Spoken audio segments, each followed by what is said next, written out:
Blood samples never lied, and what Dr. Amelia Ross saw in the microscope made her hands shake. The cells from 7-year-old David Chen were doing something impossible. They were adapting, changing, evolving right before her eyes as she watched the screen. She had run the test 3 times already. Each time the same result.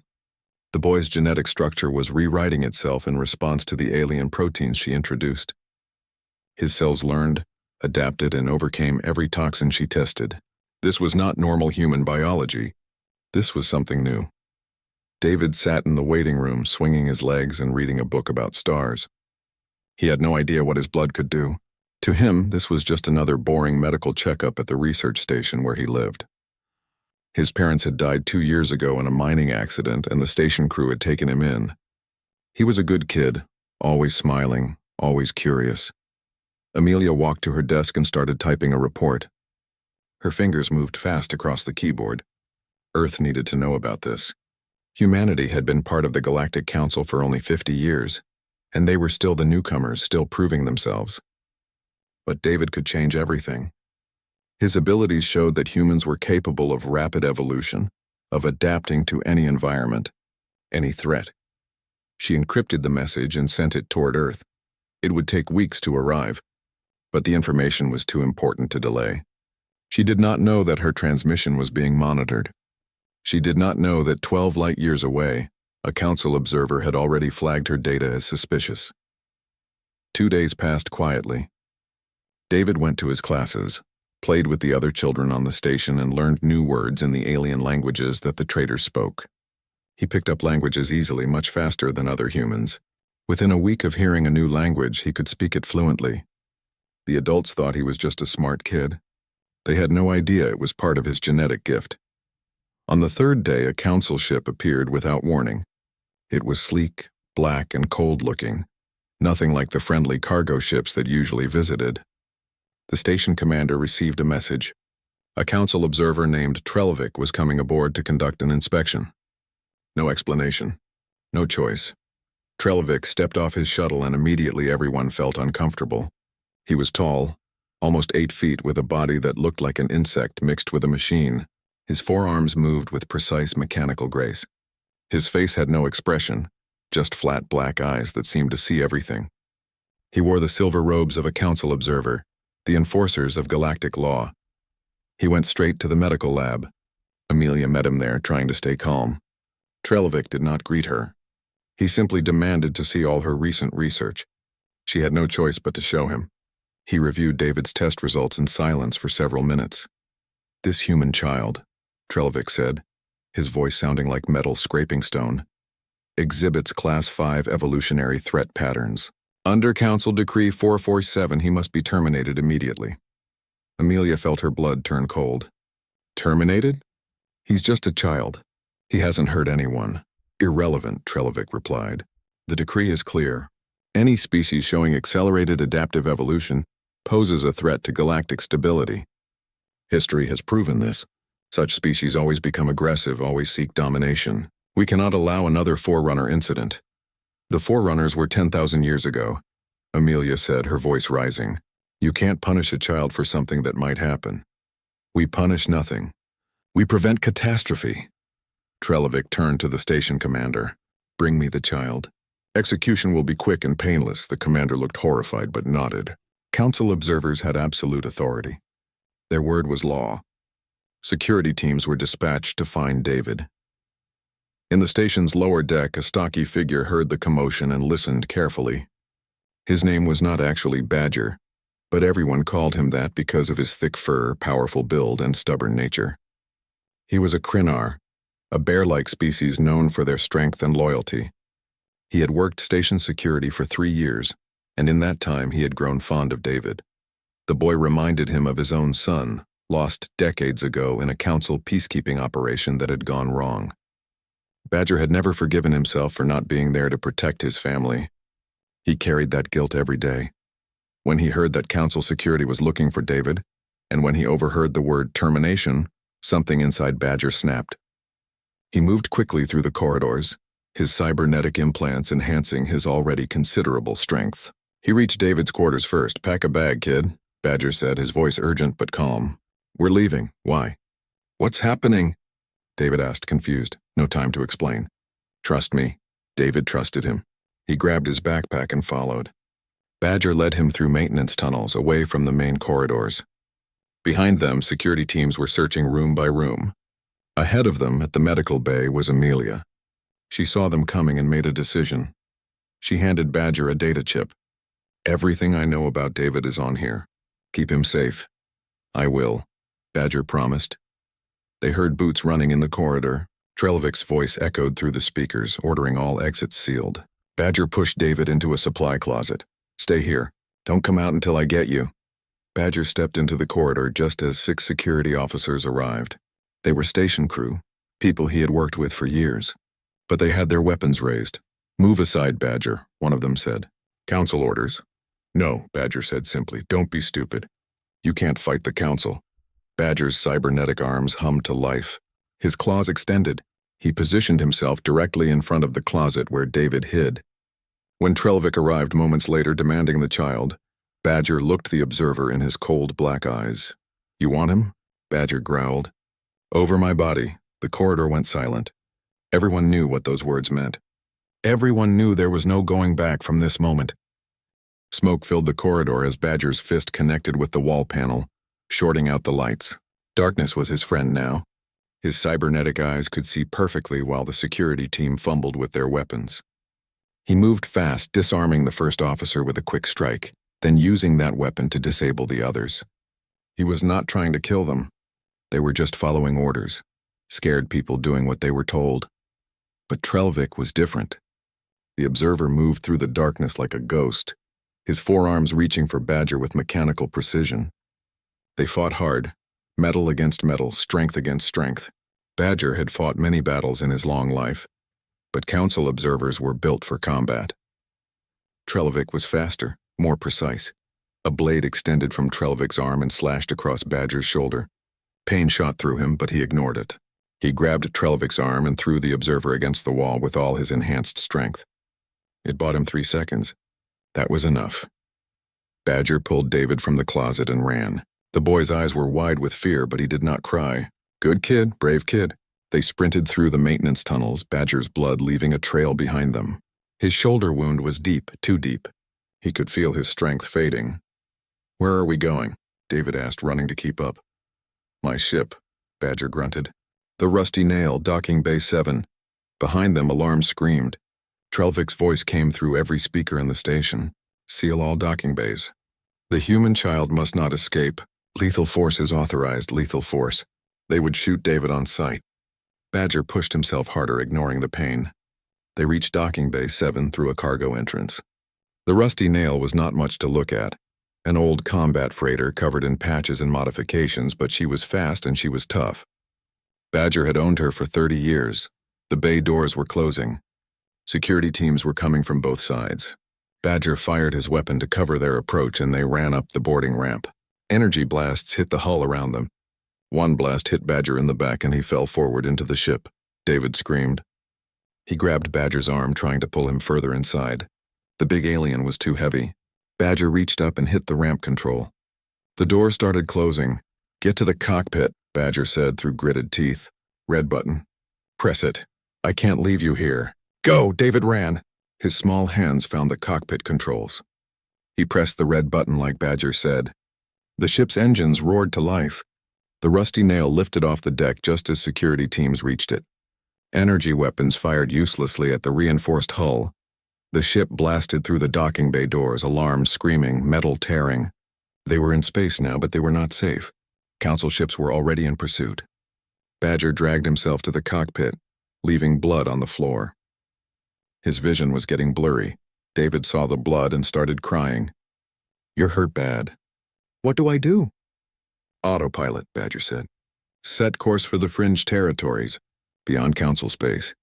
David's hands moved across the controls. Somehow he knew which buttons to press, as if he had done this before. His adaptive mind was learning the ship's systems just by looking at them. The coordinates were set. The ship jumped to faster than light speed. They were safe for now, but Badger was dying. He slumped in the pilot's seat, his breathing shallow. 2 blast wounds, 1 deep cut, too much blood loss. Even with his enhanced biology, he could not survive this. David knelt beside him, tears streaming down his face. "Please don't die, please, you're the only one who cares about me." "Sorry, kid," Badger whispered. "I tried." David's hands touched Badger's wounds, desperate to help, desperate to do something. And then it happened. David's hands began to glow with a soft blue light. Heat radiated from his palms. Badger felt something strange, something impossible. His wounds were closing. The pain was fading. Strength was returning to his body. David did not know what he was doing. His body was acting on instinct. His cells were adapting again, this time to save a life instead of protect himself. The blue light grew brighter, and within minutes Badger's wounds were healed completely. Only scars remained, the light faded. David collapsed, exhausted. Badger caught him before he hit the floor. The big alien stared at his healed shoulder in disbelief, then looked at the unconscious child in his arms. This boy was more powerful than anyone realized, and now the entire galaxy would be hunting him. Badger carried David to the crew quarters and laid him on a bed. He covered the boy with a blanket and sat watching him sleep. Memories flooded back. Memories of his own son, memories of the family he had lost. The council had taken everything from him once before.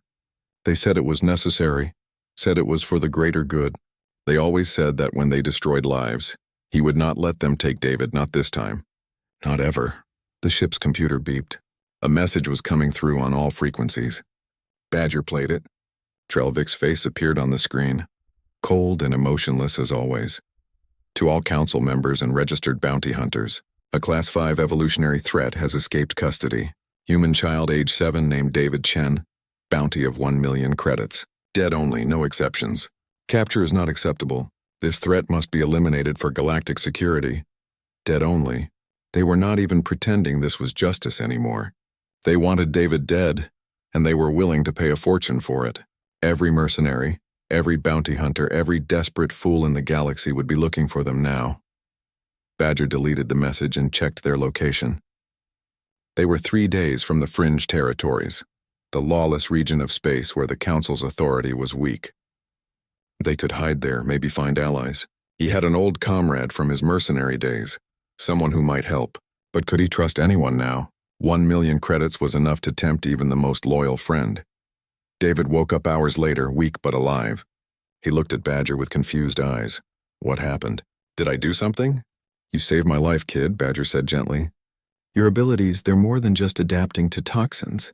You can heal too. I didn't know I could do that, neither did anyone else. That's why they're scared of you. David was quiet for a moment, then asked the question that had been bothering him. Why are you helping me? Everyone else wants me dead. You could turn me in, get the money. Badger looked at the boy, seeing his own lost son in those innocent eyes. He had failed once to protect someone who mattered. He would not fail again. Because you're just a kid who deserves a chance to live, Badger said. And because I know what the Council does to people they fear. They killed my family years ago, said it was necessary for peace. I learned that day that their laws are just tools for control. I won't let them control your future. David hugged him. Badger was surprised at first, then slowly put his arms around the small human. It had been a long time since anyone had hugged him. It felt good. It felt like purpose. The rusty nail flew through the darkness of space, carrying 2 fugitives toward an uncertain future. Behind them, the galaxy's greatest manhunt had begun. Port Wanderer looked like organized chaos had settled in and built a home. Ships from 100 different worlds docked at random angles. Traders shouted in dozens of languages, and the smell of exotic foods mixed with engine fuel. This was the Fringe Territory's biggest trading hub, a place where council law was more like a suggestion that most people ignored. Badger guided the rusty nail to a docking platform on the lower levels, where fewer questions were asked. David stayed hidden in the cargo hold like they had practiced. The boy had gotten good at staying quiet and invisible over the past 3 days. Too good for a 7-year-old. He should be playing and laughing, not hiding for his life.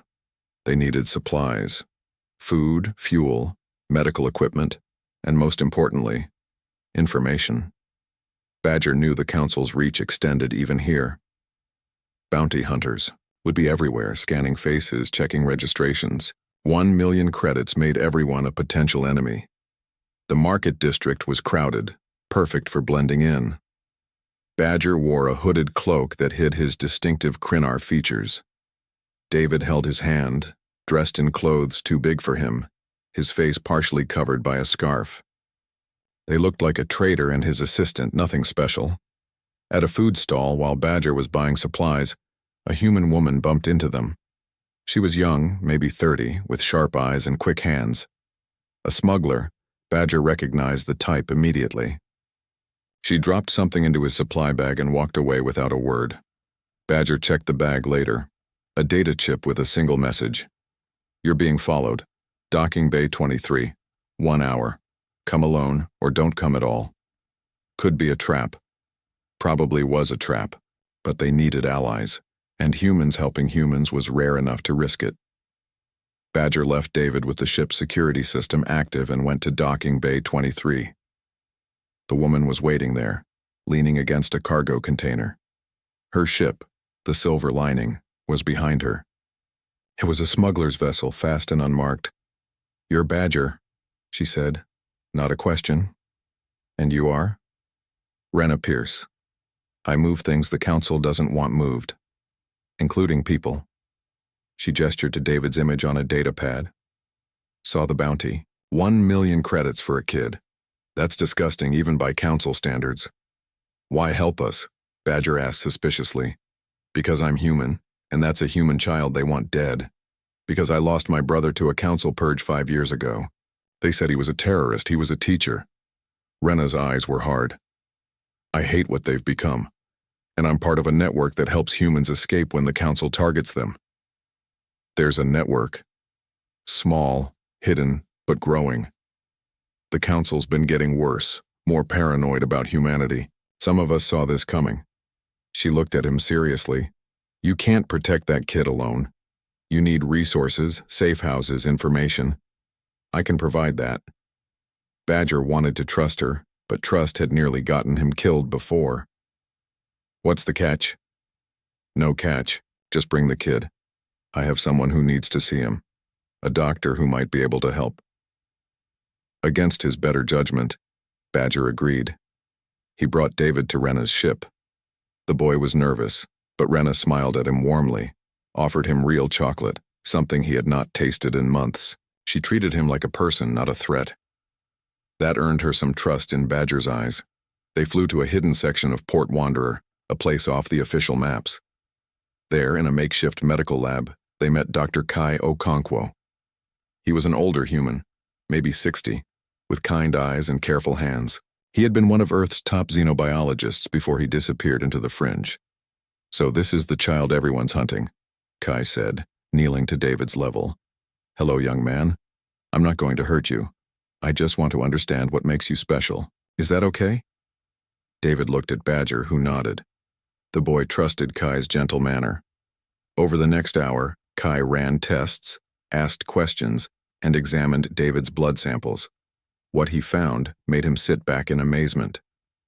This is remarkable, Kai said. His genetic structure is designed for adaptation. Every cell can rewrite itself to match environmental challenges. He's not just evolving, he's evolving intelligently, with purpose. His body knows what it needs to become. Is he dangerous? Badger asked. Dangerous? No. Revolutionary? Absolutely. Kai showed them data on his screen.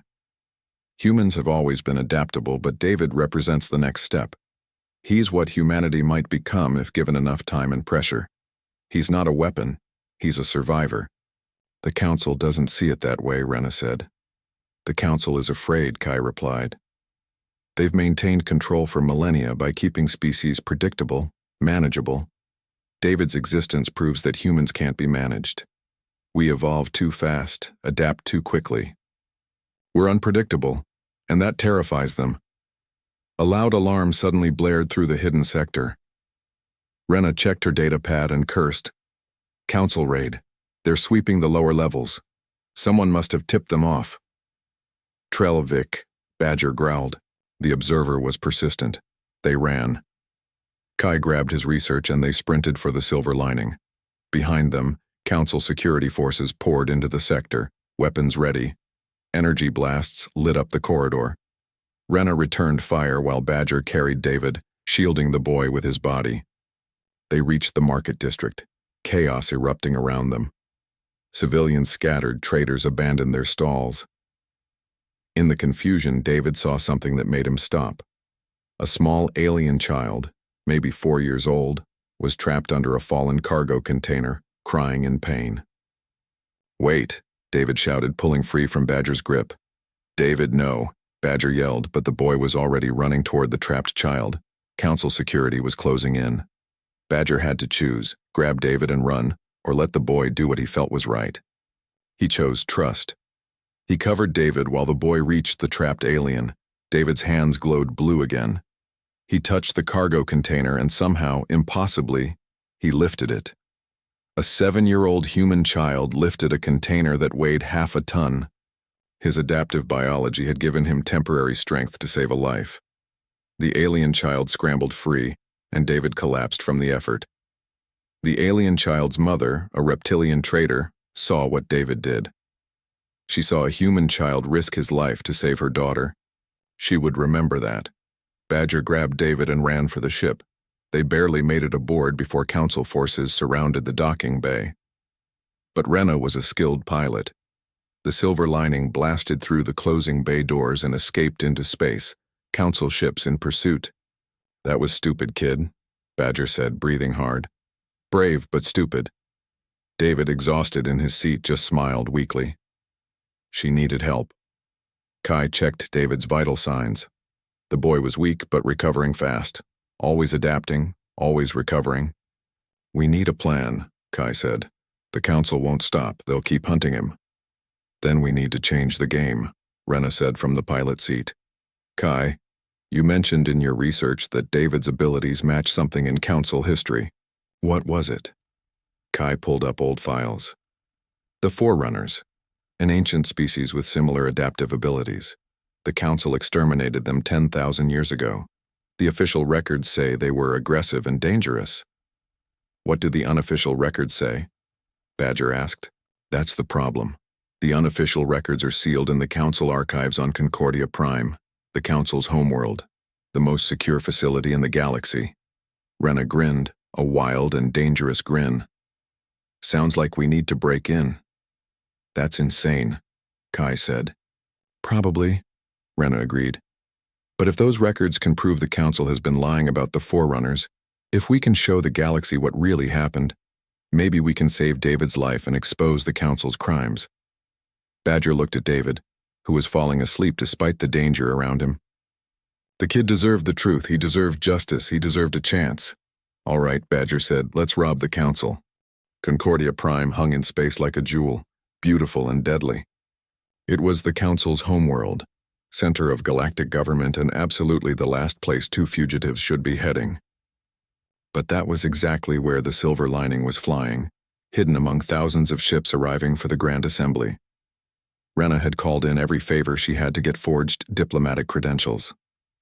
On paper, they were a trade delegation from a minor fringe world. In reality, they were 4 criminals attempting the most dangerous heist in history. "Remember the plan," Rena said as they prepared to dock. "Kai and I go in as the delegation. Badger, you're our security. David stays on the ship." "No," David said firmly. He had been quiet for most of the journey, but now he spoke with determination. "I need to come. If something goes wrong, I can help." "Too dangerous, kid," Badger said. "Everything's dangerous now. At least let me choose my dangers." David looked at each of them. "Besides, I can feel it. Those archives have answers about what I am. I need to know." Badger wanted to argue, but he saw the look in David's eyes.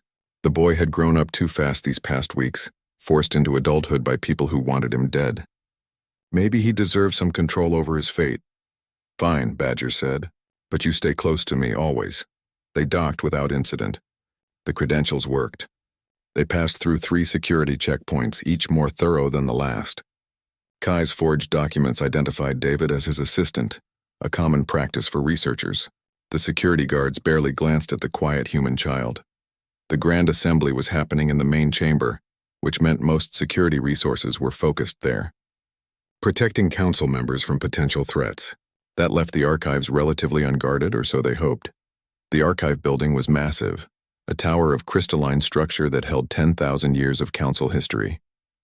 Kai had studied the layout for days. They knew which level held the sealed records, Which corridors had fewer cameras, which access points were weakest. They split up. Rena created a distraction by starting an argument with a guard about diplomatic protocols.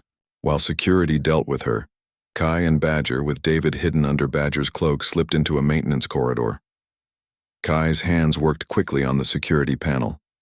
His skills with technology were impressive. Within minutes, he had bypassed the locks and they were inside the restricted section. The sealed archives were cold and quiet. Row after row of data crystals stretched into darkness, each one containing secrets the Council wanted buried. Kai pulled out a scanner and started searching for references to the Forerunners. "Got it," he whispered. "Section 47, subsection 12. The Forerunner incident sealed by High Council order." They moved deeper into the archives. David's eyes were wide, taking in the vast amount of hidden history surrounding them. How many other species had been erased? How many truths were buried here? Badger's enhanced hearing picked up footsteps. Someone was coming. He pushed David behind a shelf and signaled Kai to keep working. They had minutes, maybe less. The footsteps grew closer. Badger prepared to fight. But then he saw who it was and his blood ran cold. Trelevik stepped into view, his forearms relaxed, his expressionless face somehow conveying satisfaction. "I knew you would come here," Trelevik said calmly. "Predictable desperation. You seek to justify the unjustifiable." "We seek the truth," Kai said, still downloading data. "Something the Council seems allergic to. The truth is dangerous. The truth causes chaos." Trelevik moved closer. "The Forerunners were peaceful, yes. They were kind, yes. They were also unstoppable. Their evolution was exponential. Within 3 generations, they would have surpassed every species in the galaxy. They did not need to be aggressive to be a threat.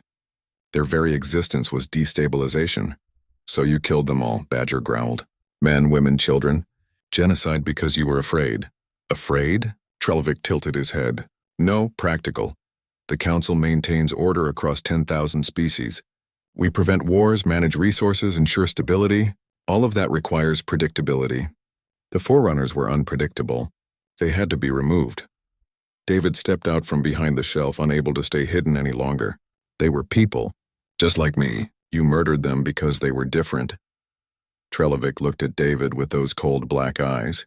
"You understand nothing, child. I have studied 17 species that the Council has eliminated over the millennia. Not because they were evil, because they were incompatible with order. Your species shows the same patterns. Rapid evolution, aggressive expansion, refusal to accept limits. You are the Forerunners reborn." "Maybe that's a good thing," David said. "Maybe the galaxy needs change. Change creates suffering. I have seen it. I have ended it." Trelevik's blade arms extended. "The download is complete, I assume." "It changes nothing. You will die here, the data will be destroyed, and the Council will continue its work." Badger stepped between Trelevik and David.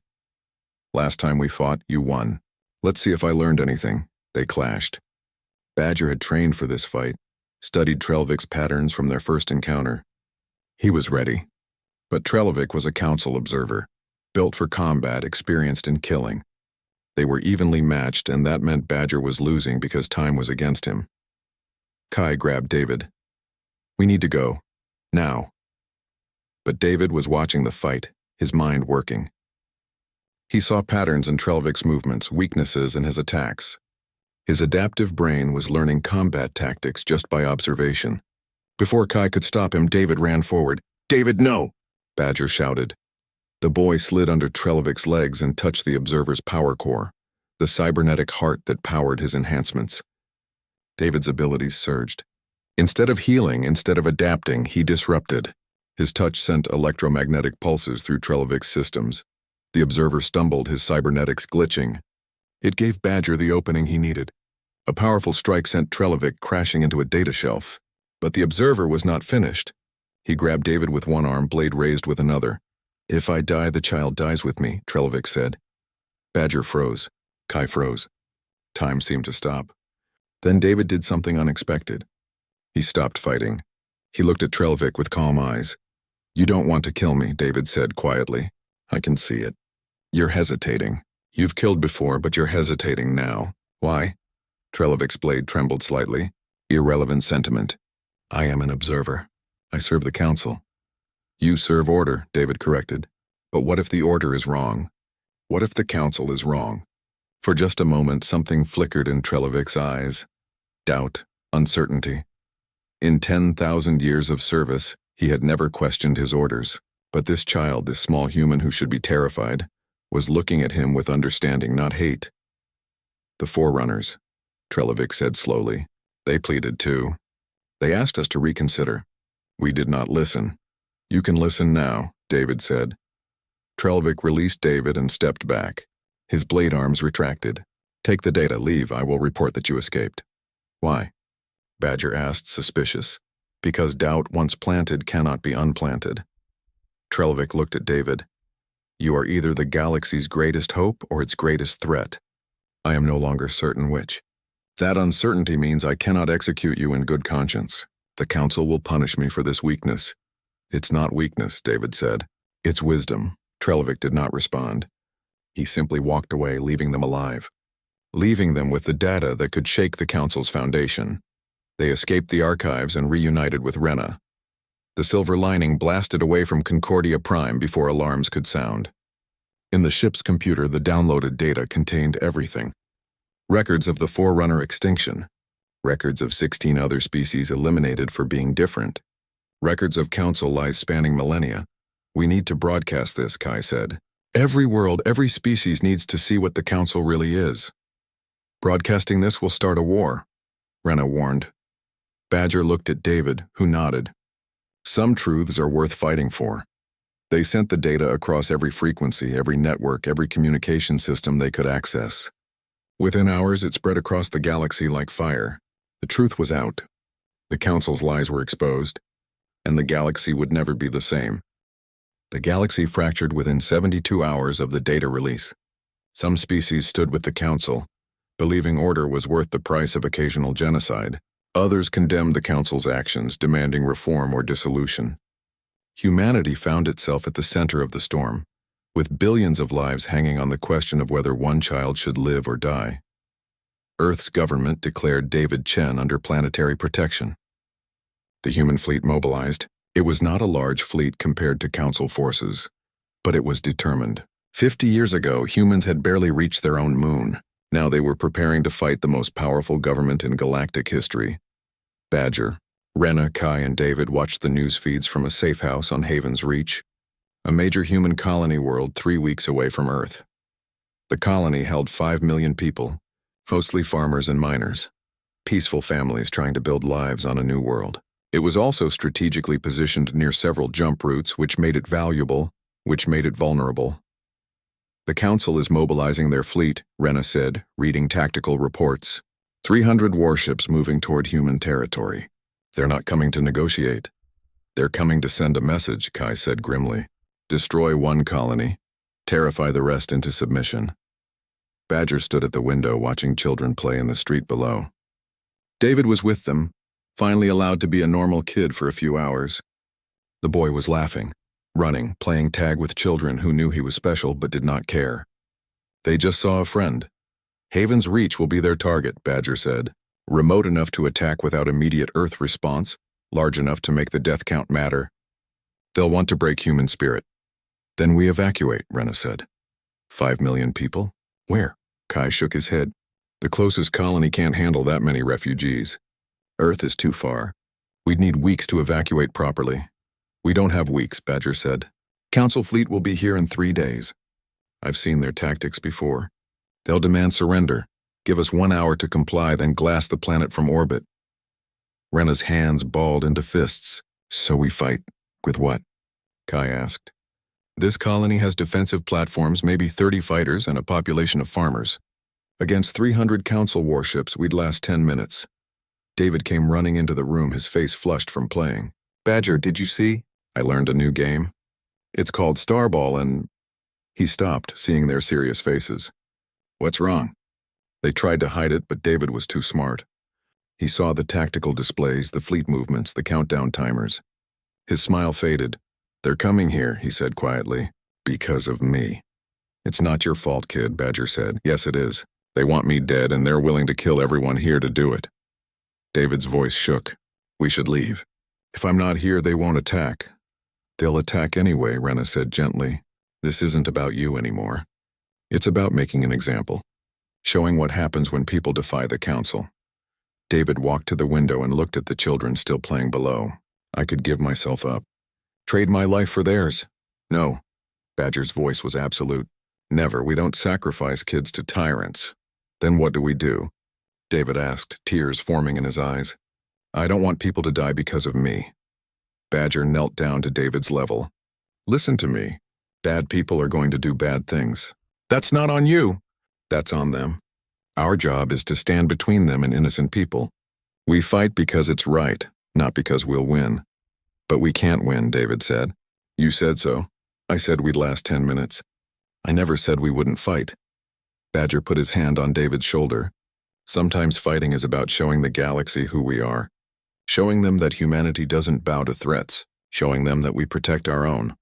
Over the next 3 days, Haven's Reach prepared for war. Badger coordinated with the colony's defense force. Every fighter pilot, every gunner, every soldier who could hold a weapon was mobilized. Civilians were moved to underground shelters. Children were scared but brave, their parents trying to shield them from the horror approaching. Rena used her smuggling contacts to call for help. The response surprised everyone. Ships started arriving from fringe worlds, independent traders, even a few council species who had read the data and turned against their government. They were not military vessels, just armed merchants and adventurers who believed the council had gone too far. Kai worked on a desperate gamble.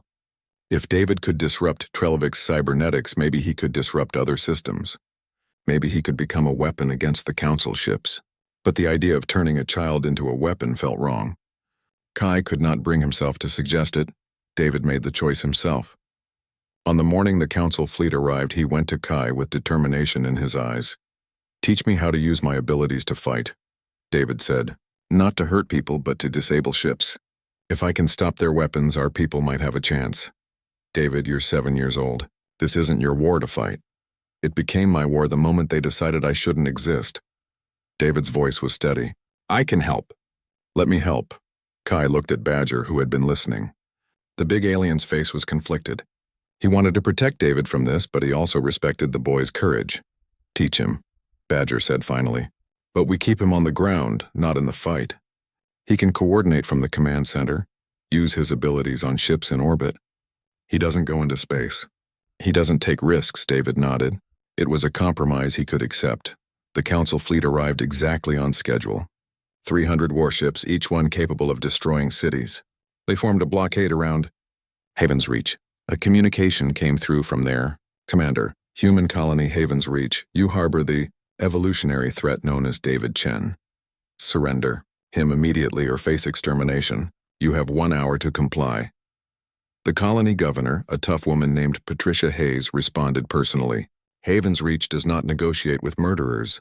You want our children, you'll have to go through us. So be it, the council commander said, and closed the channel. The hour passed in tense silence. Then the council fleet opened fire. The battle was chaos. Defensive platforms fired everything they had. Human fighters swarmed like angry insects, too small to destroy easily but persistent enough to be annoying. The ragtag fleet from the fringe worlds engaged the council ships, trading fire, taking losses but refusing to break. In the command center, David sat connected to the colony's sensor network. His mind, enhanced by his adaptive abilities, processed battlefield data faster than any computer. He saw patterns, weaknesses, opportunities. Council cruiser at position 738, David said calmly. Its shields just cycled. 5-second window. The defense platforms fired. The cruiser took critical damage. Fighter Squadron Delta, break left. Missiles incoming your vector. The fighters dodged. Missiles missed. David was coordinating the entire defense, his young mind somehow encompassing the vast complexity of orbital combat. But it was not enough. The Council had too many ships. For every one they damaged, 2 more took its place. Then David felt something. A Council ship was charging a massive weapon, something meant to crack the planet's crust. If it fired, millions would die. I can stop it, David said. I can feel its power systems from here. I can disrupt it. Too far, Kai said. Your abilities have a range limit. Not anymore, David said. His eyes started glowing blue. I'm adapting. His consciousness expanded, reaching across the void of space. He found the Council Dreadnought's power core and touched it with his mind. Electromagnetic pulses cascaded through the ship's systems. The weapon powered down. The ship went dark. David collapsed, blood dripping from his nose. But he had done it. He had stopped the planet killer. Badger caught him. "That's enough, kid. You did your part." But David was not listening. He was feeling something else, something impossible. There were council ships pulling back. Why would they retreat when they were winning? The answer came from an unexpected source. Trelovik's voice came through on open channels. "Council fleet, this is Observer Trelovik. I am ordering a ceasefire. Observer, you do not have authority to..." The fleet commander started. "I am invoking Emergency Protocol Omega. As an observer, I have witnessed a threat to the Council itself. The threat is not the human child. The threat is us, our willingness to exterminate innocents. I am filing a formal challenge to the High Council's authority under ancient law. All hostilities must cease pending tribunal review." The Council fleet stopped firing. Confusion rippled through both sides. The Council chamber on Concordia Prime had witnessed 10,000 years of history, but never a trial like this. Representatives from every Council species filled the vast hall, their voices creating a roar of argument and accusation. At the center of it all stood a small human child, flanked by a scarred alien warrior and facing judgment from beings who wanted him dead. David held Badger's hand tightly. The big Crinner had refused to let the boy face this alone. Rena and Kai stood behind them, witnesses to whatever verdict came. Above them all, the High Council sat in their ancient seats. 12 beings who had ruled the galaxy for longer than human civilization had existed.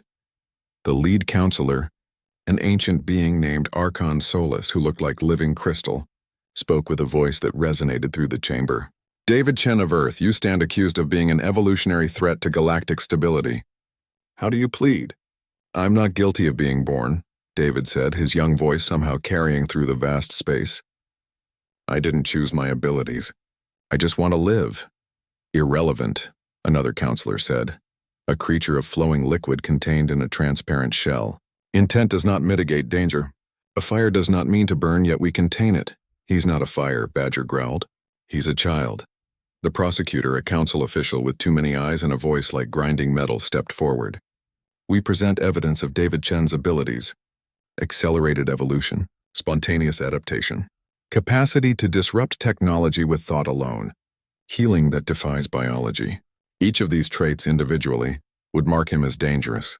Combined, he represents a threat that could destabilize galactic order within a generation." Images flooded the chamber's holographic displays. David healing Badger, David lifting the cargo container, David disabling the dreadnought. The crowd murmured, some in fear, some in wonder. "We also present historical precedent," the prosecutor continued. "The Forerunner species exhibited similar traits. We attempted peaceful coexistence for 17 years. In that time, they evolved from primitive tool users to spacefaring civilization. Their rate of advancement was exponential and unstoppable. We were forced to act before they became a threat we could not contain." "You murdered them," Kai spoke up from behind David. "Men, women, children, an entire species erased because you were afraid." "We protected trillions," the prosecutor shot back. "One species sacrificed for the safety of thousands. The mathematics of morality favor our decision." Badger had heard enough.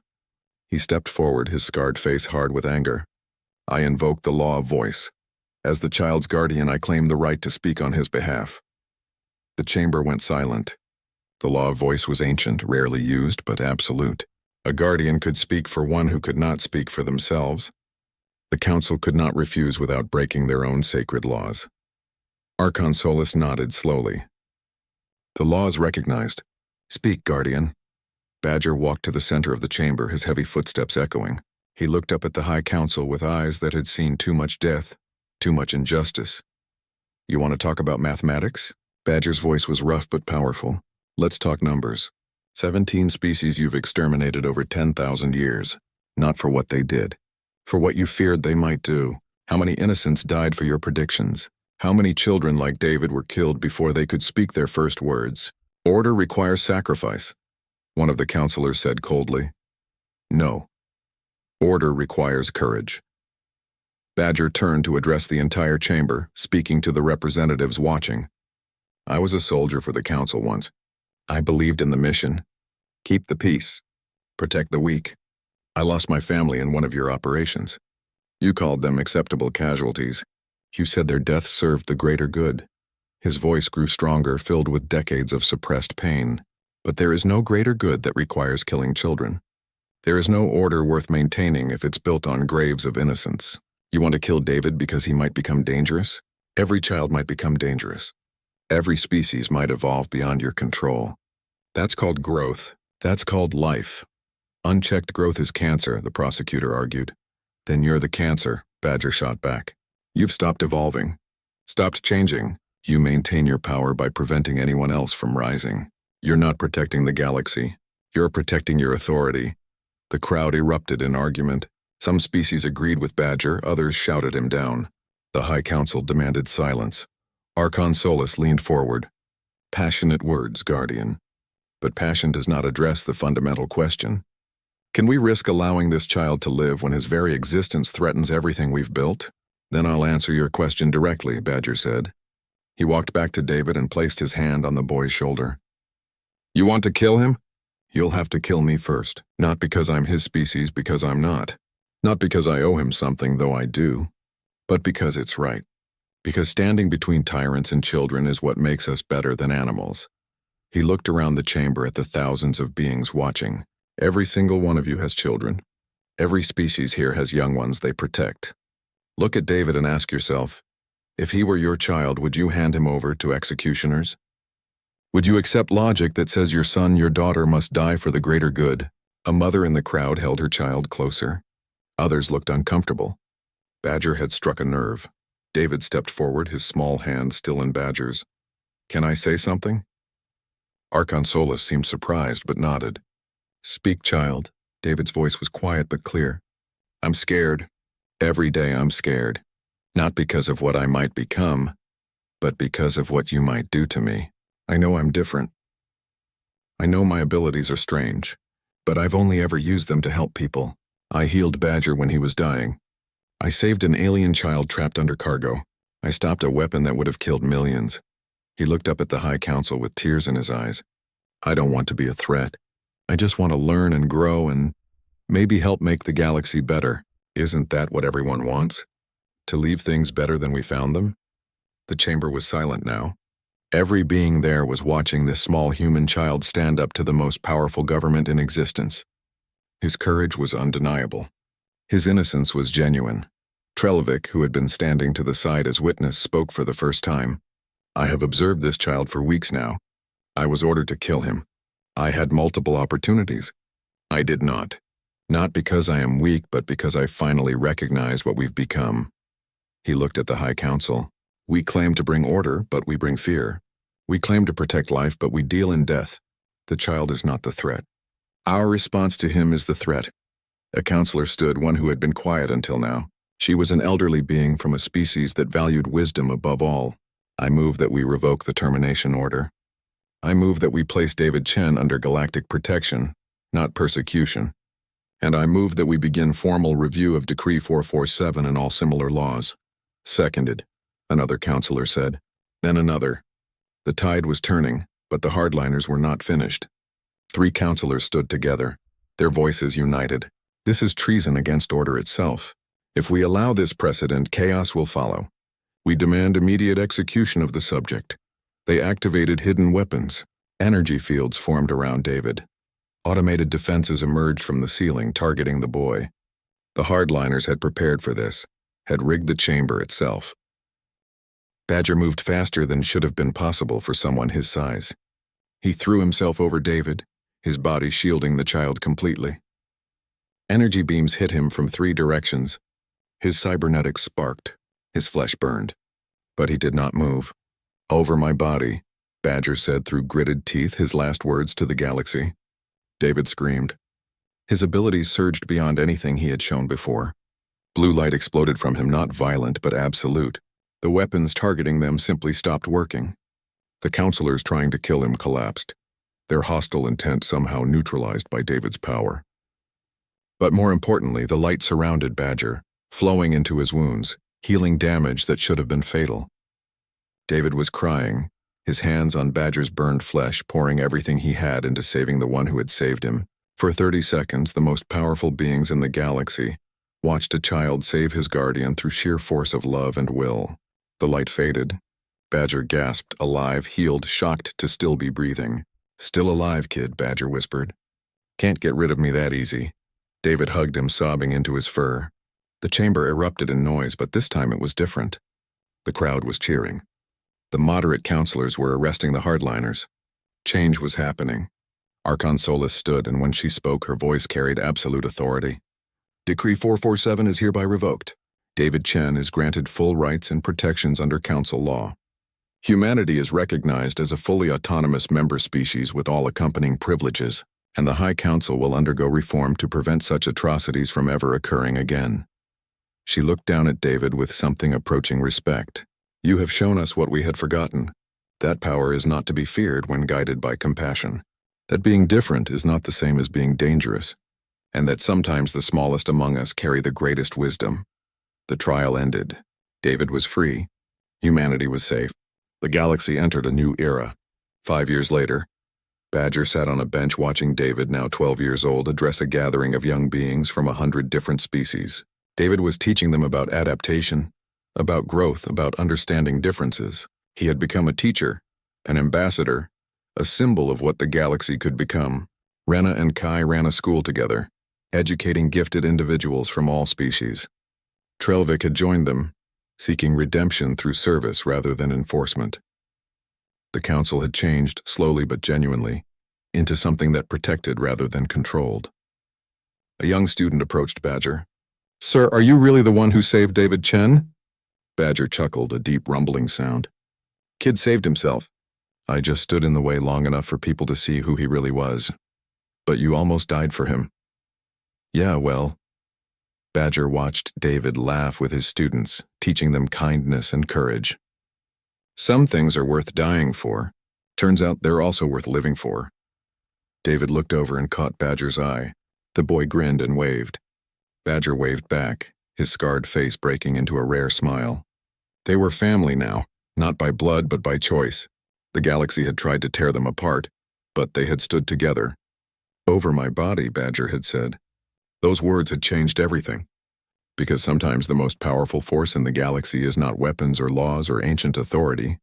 Sometimes it is just one person refusing to move, refusing to surrender, refusing to let the innocent be harmed, and that refusal can change the universe.